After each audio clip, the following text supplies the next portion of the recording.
system. So second part of male reproductive system is vas deferens and urethra. What is vas deferens? Vas deferens is a long duct arises from epididymis.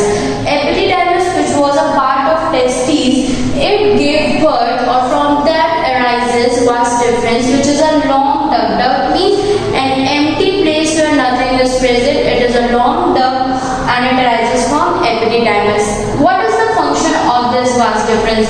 As I told you that it is a duct, it is a hollow place, so it helps to take sperm from testes to ejaculatory duct. Sperms which are formed in testes goes towards the ejaculatory duct from this long duct, which is vas deferens. Second thing, this ejaculatory duct also receives duct from urinary bladder.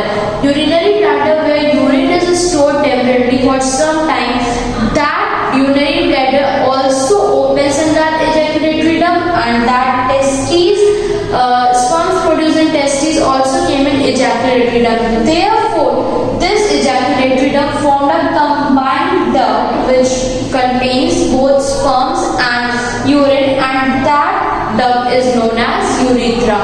This urethra is a long tube-like structure which is almost 20 cm long, and it is a common pathway for flow of urine and also of semen.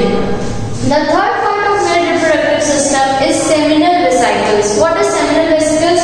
Two sac-like glandular structures are present behind the bladder. These two glandular structures are known as seminal vesicles, and these opens into vas deferens to form common ejaculatory duct. As I told you about the vas deferens, this also opens in that vas deferens, and therefore they form common ejaculatory duct. And secretion of seminal vesicles, that means the secretion which is came out from these seminal vesicles is nutritious for sperms. That means the sperms became more nutritious when they receive this secretion.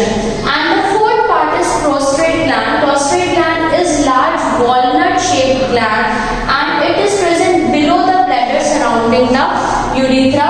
And its secretion, the gland secrete hormones, as you all know. So this secretion is acidic in nature, and secretion of these glands along with sperms is called semen. When the secretion of prostate gland comes and combined with sperms, that liquid or that fluid is known as semen. And semen is a thick and whitish fluid. So students, हम बात कर रहे थे male reproductive system की. पिछले class में हमने testis के बारे में पढ़ा था कि टेस्टिस स्पर्म्स को प्रोड्यूस करते हैं, उसके साथ साथ और भी जो मेल हार्मोन्स हैं जो बॉडी में डेवलपमेंट लाते हैं वो सारे टेस्टिस के थ्रू प्रोड्यूस होते हैं.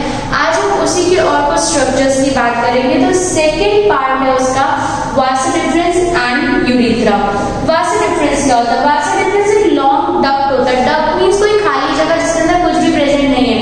ये लॉन्ग डक्ट है जो एपिडिडाइमस से अराइज होता है. एपिडिडाइमस के आगे फॉर्म होता है. एपिडिडाइमस जो कि टेस्टिस का पार्ट था, इससे ही आगे फॉर्म होता है vas deferens. इसके अलावा इसका काम क्या है? ये स्पर्म्स को लेके जाता है. कहां से कहां तक? टेस्टिस से लेके इजैक्यूलेटरी डक्ट तक जो स्पर्म्स को जाना है, तो ये स्पर्म्स को ले जाने का काम करता है vas deferens. Okay, clear? इसके अलावा सेकेंड थिंग क्या होती है? Ejaculatory duct also receive duct from urinary bladder. यहाँ पर ही एक और डक्ट भी आता है जो कि आता है यूरिनरी ब्लैडर से. दैट मींस यहाँ पे यूरिन भी पहुंचता है इजैक्यूलेटरी डक्ट तक.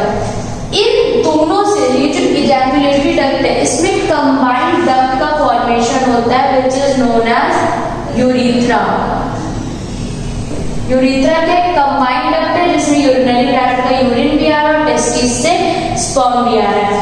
अब ये यूरेथ्रा क्या होता है? यूरेथ्रा एक लॉन्ग ट्यूब लाइक स्ट्रक्चर होता है जो कि अराउंड 20 सेंटीमीटर लॉन्ग होता है, जो कॉमन पाथवे होता है स्पर्म्स के लिए भी और यूरिन के लिए, क्योंकि टेस्टिस से जो स्पर्म्स के इजैक्यूलेटरी डक्ट में, यूरिनरी ब्लैडर से यूरिन के इजैक्यूलेटरी डक्ट में, और इजैक्यूलेटरी डक्ट ने कॉमन कंबाइंड डक्ट बना लिया जिसको बोला यूरेथ्रा. यूरेथ्रा में यूरिन भी पहुंचता है और यूरेथ्रा में ही स्पर्म्स भी पहुंचता जाते हैं। तो ये हुआ वास डिफरेंस और यूरिथ्रा की बात। कि वास डिफरेंस का बस क्या काम था कि वो टेस्टिस से स्पर्म से एजैकुलेटरी डक्ट तक पहुंचा रहा था। एक लॉन्ग ट्यूब लाइक स्ट्रक्चर का डक्ट था और आगे जो यूरिथ्रा का फॉर्मेशन हुआ जो कॉमन डक्ट बना दोनों के।